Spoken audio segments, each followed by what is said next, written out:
LAPD. Life on the beat.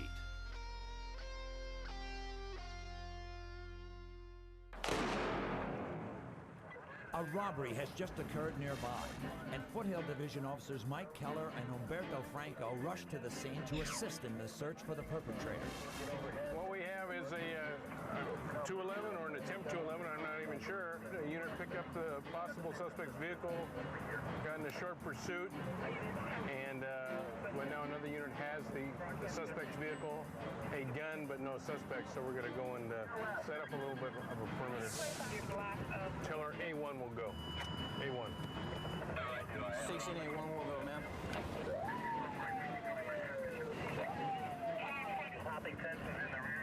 Okay, he's got a guy.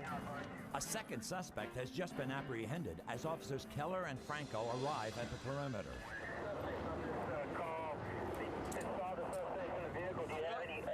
Stand up. You're all sweaty, sir. What's up? Real sweaty. The ground is hot. Huh? The ground is hot. Really? Yeah. A1 of the air unit, X56 middays has a possible second suspect in custody. We have a citizen that saw this guy come right around the corner wearing a white t-shirt, black stripes, so we'll go ahead and do an ID down here. That's him. Air units, the perimeter okay now? Well, we've got sufficient resources south of the target or the determination location here. If one of them took off northbound and it sounds like we have one in custody. The one that ran northbound sounds like he's in custody already. We had a robbery, a takeover type robbery at Glen Oaks and Brantford. Suspects fled the location in a vehicle. Broadcast came out and an officer saw the suspects and he was ADW'd with the vehicle. The vehicle attempted to ram the officer. Suspects drove into this little neighborhood here and bailed out of the car. One ran and started jumping over fences, and one ran to our north and was quickly captured. The other one seems to be within our perimeter. So we have, at this point right now, 2 dogs within the perimeter searching. It's a pretty good-sized perimeter, so we have at least 1, if not 2 other dogs en route.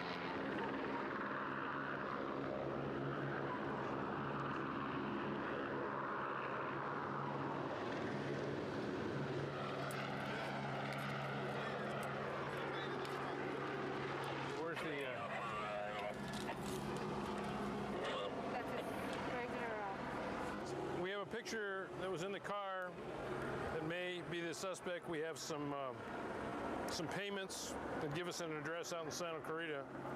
So now I'm going to try to get a hold of the victim, and that victim can say yes or no if this is a suspect. And right now we're assuming that this particular suspect is the person that's named on these coupons. So they're in the blue outfit, right at the corner. here, give me this. There. Okay. We got a cash drawer in here. Okay. I want to thank this. We got a way to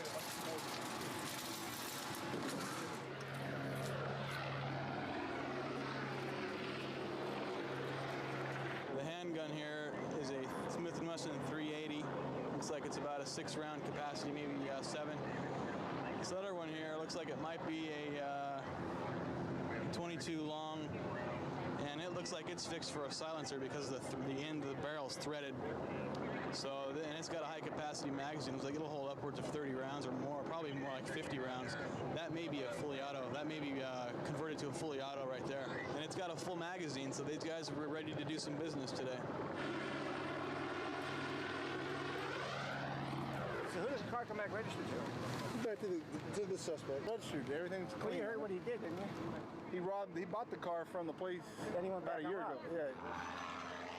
While the canine uses its keen sense of smell to search for the suspected perpetrators, officers come to believe that the suspects purchased the car they were driving, then returned later to rob the seller. The canine pinpoints the location where the suspect is hiding. Now the officers will have to go in and make the arrest.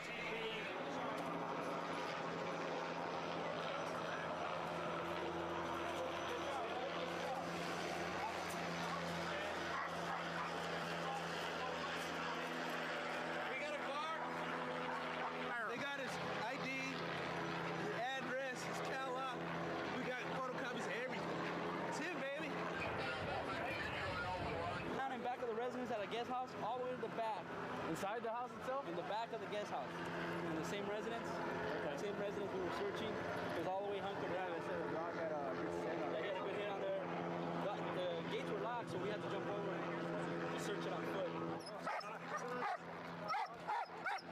It's always good when you get them. But this guy wasn't real bright. He bought the car there 2 weeks ago. Then he comes back to rob the place after they already take a Xerox of his ID and everything. He is not going to get a job in JPL. Fine job. Each suspect was charged with multiple counts of robbery, assault with a deadly weapon, and felony reckless evading the police. If convicted on all counts, each man could receive a total of 21 years in a state prison.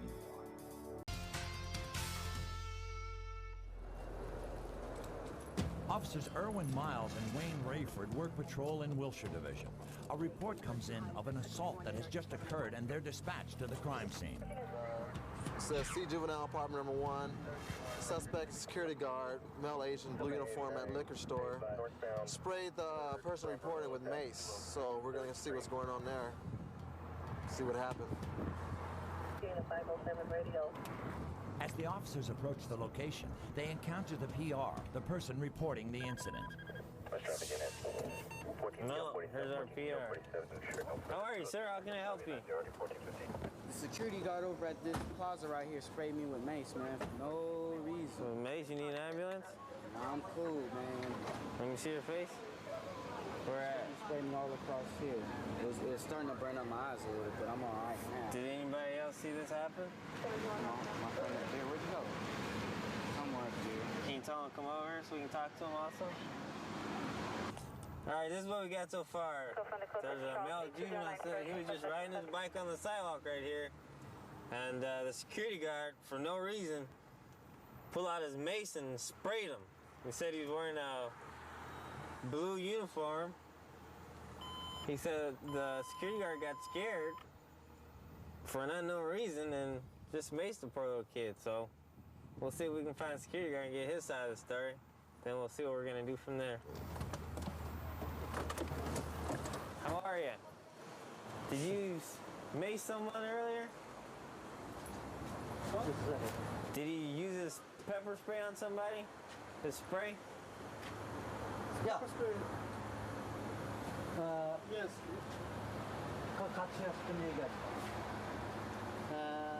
He's not supposed to ride bicycle on the sidewalk. So you sprayed him for riding his bike over there? He stopped it.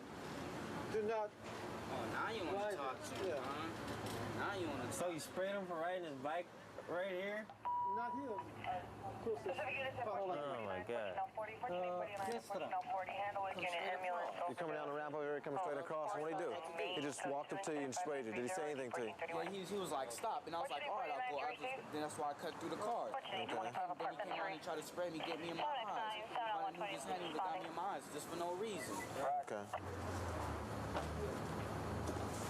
Why are you checking out?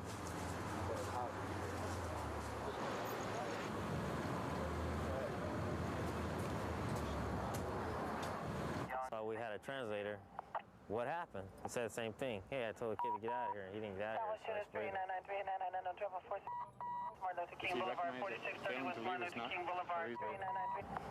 don't think he does. He's got all his cards here. He's got his gun card.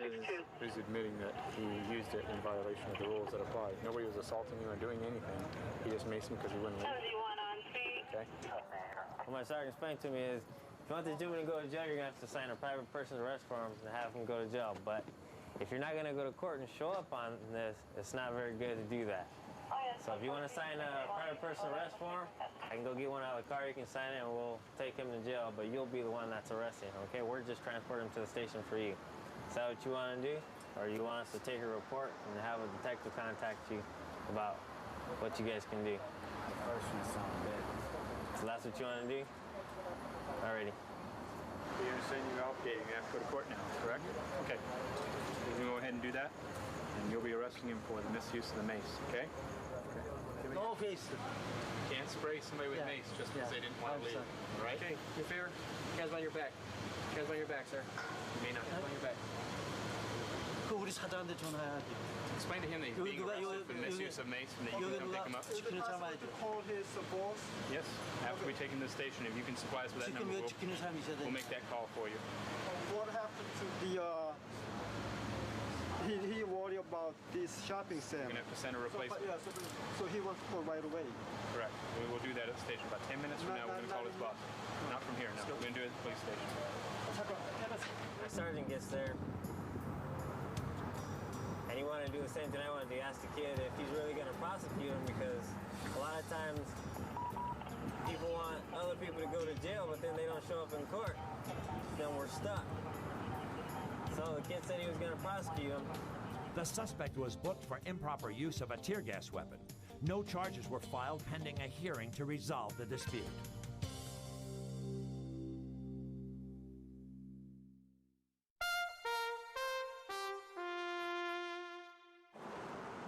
Hollywood Division officers Andre Plummer and Barbara Johnson are dispatched to a location where a man is reported to be in violation of a restraining order. 49, Florida. We Adam Sam Roberts at 015. How you doing? Put your hands up. Turn around. Put your hands up behind your head. Step forward. Just step forward. Just. What's the matter with your finger? Just step forward, okay? Spread your legs.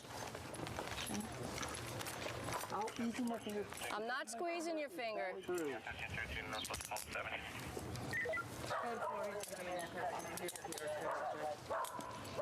What are you doing here?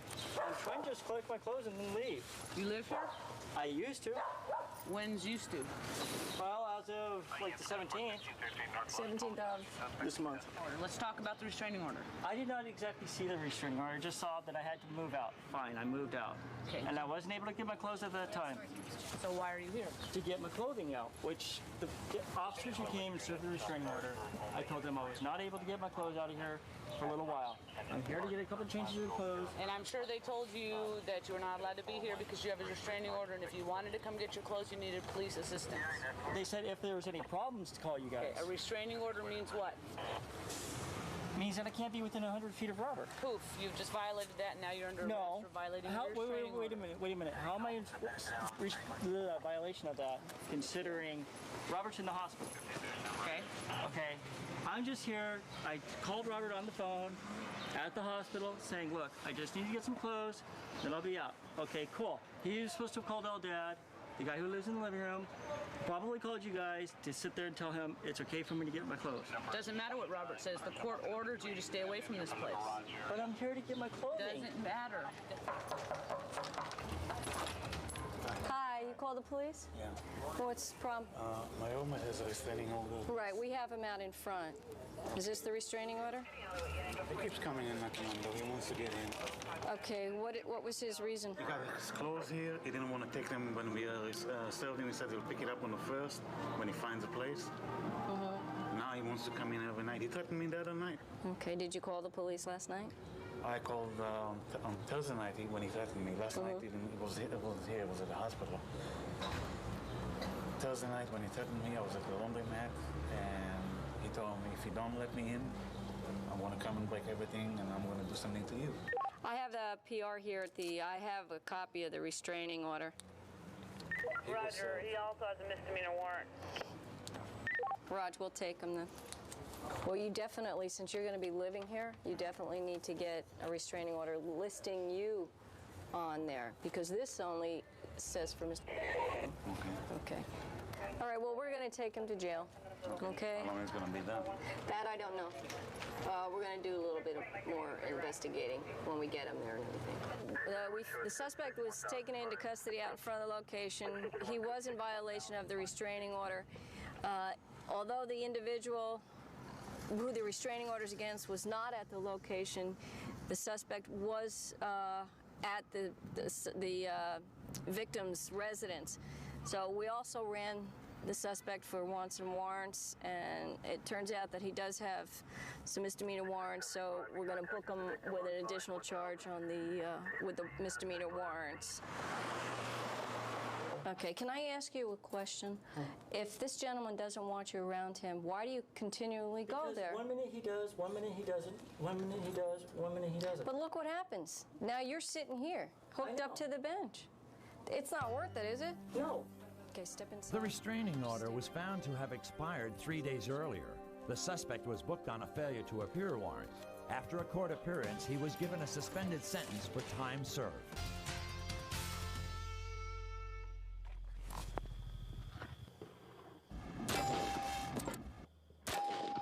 The last decision any officer wants to make is to use deadly force. And when officers are compelled into a gunfight in the darkness, the use of either a 9mm or .45 caliber round leaves no room for error. Split-second decisions must be made to either shoot or back off. It's the job of Officer Scott Reitz to hone the officers of Metro Division to make those life-or-death decisions, regardless of the operating environment. This is C Platoon out of Metro. We're going to address using the flashlight, using night sights, and using shooting by body position. All three which are viable low-level light shooting techniques. Right from here, boom. Back and here. Stand by, ready? 1, 2, 3. 4 up on target.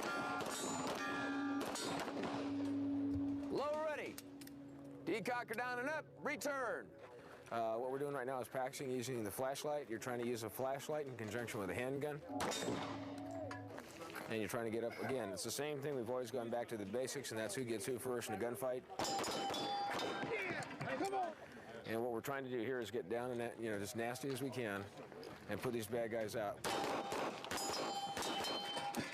What we have to do here at this point is you've got two different systems. You've got the flashlight system, you've got your weapon system, and you've got to bring the two together when they're not mated originally. And what you have to do in this case here is take the flashlight and mate it with the pistol. We do that by the way that we hold our hands, our arms, stance, grip, and so forth. On 4, you're up on target, light on, and then press your shots.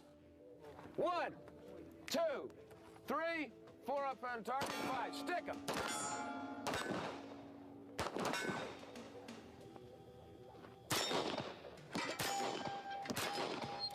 Shooting by body position. That's where just simply by rote memory, if you're locked down, you don't have a flashlight or whatever, this is probably going to be somewhat applicable, obviously, in an off-duty situation. This is a straight-up gunfight. And simply because you've done the same technique over and over again 1,000 times, it depends on your level of skill, but it's going to work out to about 7 yards. For some people, a lot longer.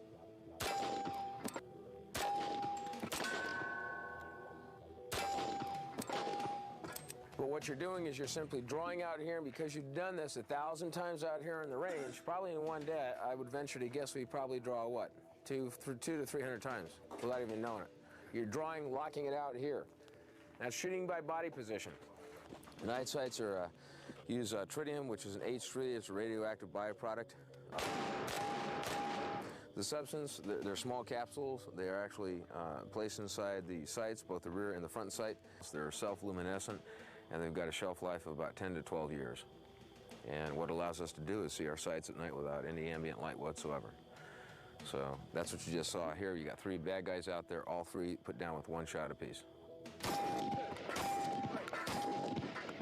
Most of the shootings involving police occur in low-level light situations, and this is something that needs to be addressed. That's why some of the training that we do is, in fact, in low-level light, because when you get in a low-level light scenario, you're going to find out that the whole world changes, and this is literally the dark side of training. And this is where you're trying to get into a situation, get yourself out of it. It's very hard to distinguish the suspects, where the threat is, what kind of threat he has. Sometimes you don't even know until he's actually fired at you. You behind that piece of furniture, come on out. We know you're up there on the seat of your hands.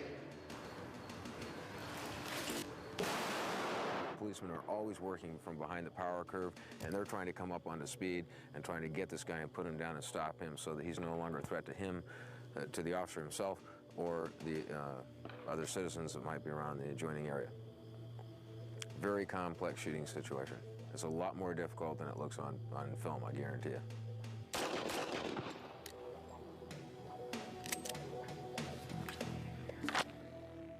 LAPD